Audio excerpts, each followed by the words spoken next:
I'm Buck Beavers. I'm the lead electrical technician.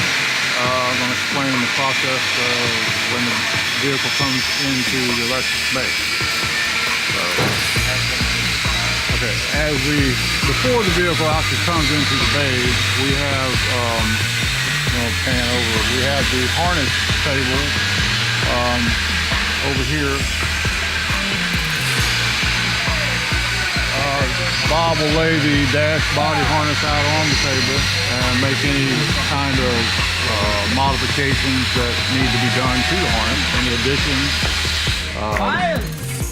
so that it's ready for when the vehicle comes into our bay. So after that, it comes into the bay, it just has a bulkhead on it.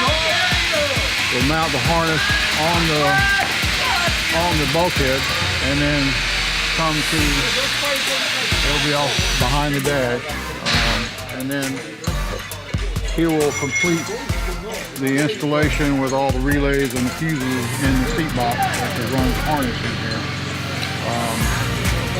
Then we have, in the meantime, the dash is being made. We get the dash from upholstery, we do some prep work on that.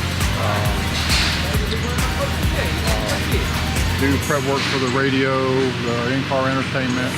We're installing the amplifiers and the subwoofers, all the speakers. We go to put all that into the dash, mount the dash itself, and do the final electric wiring, installing harnesses underneath for the puddle lights and the like. From there, it'll move up into cosmetics and anything that, like the seats, that they're electric seats, then we'll wire those in after the electric seats or after the seats themselves are mounted.